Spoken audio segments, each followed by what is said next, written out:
As time continues to progress with rapid population growth and changing rainfall patterns, we find ourselves in a circumstance where the infrastructure built in the late 19th century no longer served the purpose of which they were originally intended.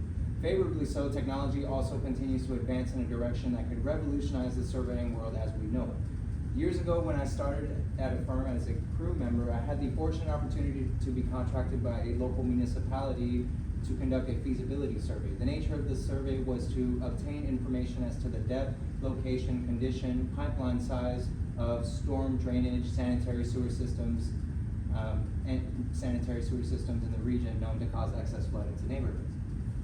You're all here because you wish to make an impact in a meaningful way that not only helps surrounding communities, but also sets precedents for the next generation of surveyors.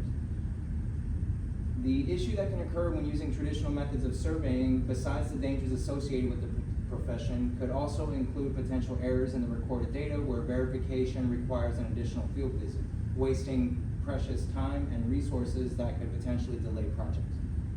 Utilizing LiDAR technology in surveying with the RTC 360 could transform the very way we collect information in a manner that is faster, more efficient, and interactive for clientele. One that eliminates the need for return trips and keeps our crews safer in the long run.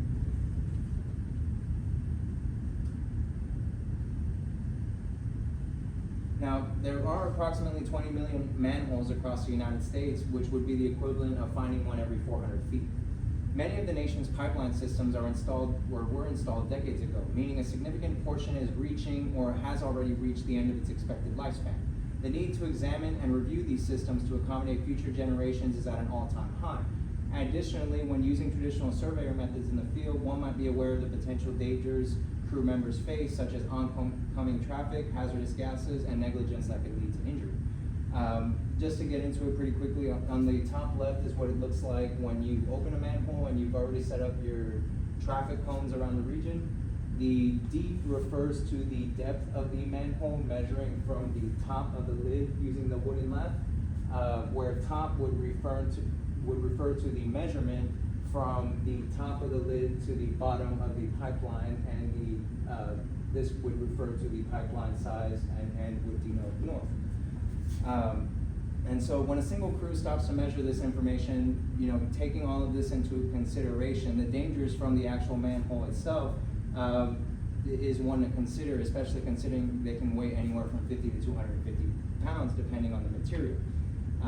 And with most crews consisting of 2 individuals, with one person obtaining all of this data and taking pictures, the other person would act as a lookout, in which it really seems as though only one individual is focused on the potential oncoming traffic.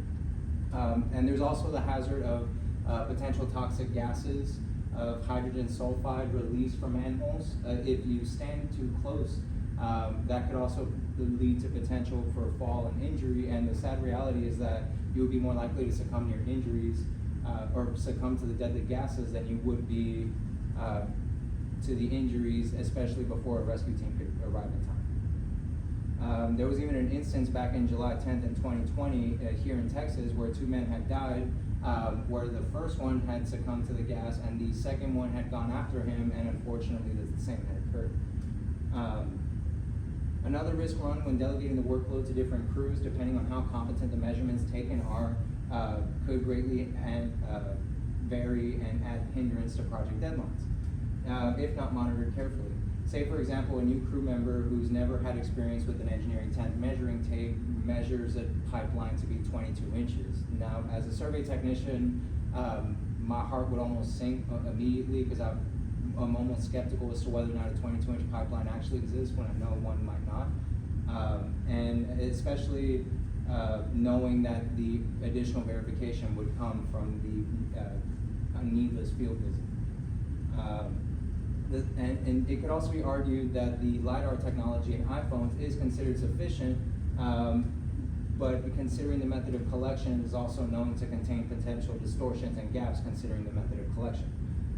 And in this next photo, I have an example. On the left is what a LiDAR scan using an iPhone would look like, and like I mentioned, though considered adequate and sufficient, the product on the right you can see might be a little bit more advantageous in this circumstance. The RTC 360 3D laser scanner is the solution for professionals to manage project complexities with accurate and reliable 3D representations and discover the possibilities of any site. Now, I do have the product video really quickly that I just want to show from the beginning, of course.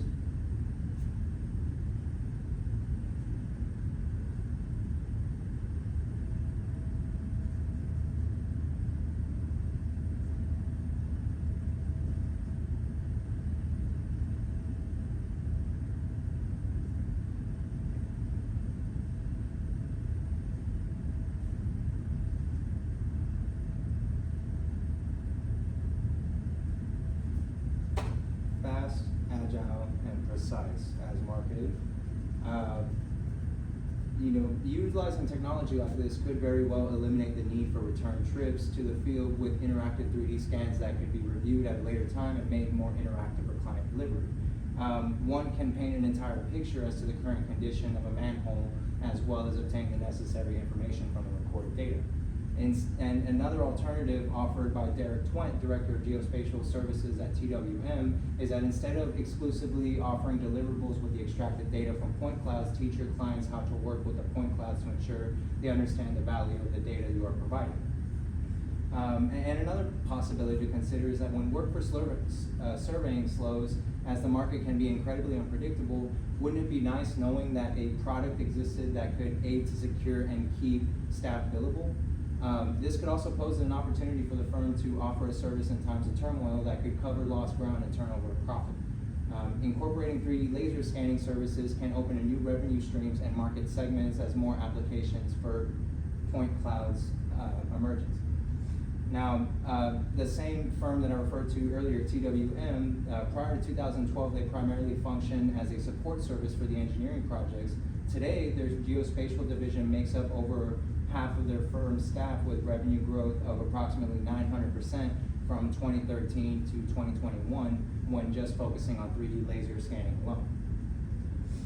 Now that we went over the groundbreaking method of obtaining the necessary information in the field, and I do also have another picture as an example used at the historical site of the University of Toronto's St. George campus, which has history dating back to the early 1800s. So the combination of reality capture technology and office processing software can ensure a comprehensive data set is efficiently collected and processed, all while keeping the team protected from potentially hazardous conditions. The data obtained will be used to design new pipes and routes to support growing demand while ensuring the system is well maintained. Another individual that weighed in on the circumstance, Travis Sachs, Chief Operating Officer of 3DS Technologies, says that the data quality of the RTC 360 laser scanners is among the best. One advantage of the 3D laser scanning and reality capture technology that cannot be overlooked is the planning for the physical work can now be done from the comfort of the office, and confidence is increased knowing the accuracy of the process and scanning equipment.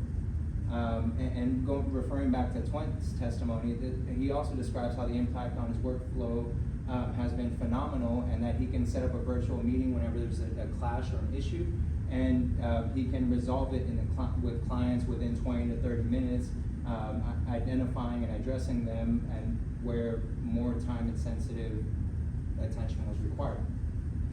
And I do want to add that this does also not eliminate the necessity to conduct due diligence as a surveyor, as the necessary checks for the location and the depth would still be required as a reference when verifying field data. And having explored an alternative approach for data collection, we know the issue with traditional surveying methods for pipeline information, besides the dangers associated with it, can include potential errors in the reported data, and verification could require additional field visits. Utilizing LiDAR technology in surveying with the RTC 360 could transform the very way we collect information in a manner that is faster, more efficient, and could be more interactive for clientele. And one that also eliminates the need for return trips and keeps our crews safer in the long run. The RTC 360 is highlighted for its ability to quickly retrieve the necessary data at a rate that would justify its cost for underground utility networks such as storm drainage and sanitary sewer systems. I do want to ask you all to think back on some of the projects that you've worked on in the past that required the same level of effort for this kind of feasibility survey that I mentioned earlier? And do you think certain obstacles encountered could have been avoided, or perhaps even injuries that could have been prevented? Do you think using LiDAR technology could have saved some headaches or provided opportunity when work slowed?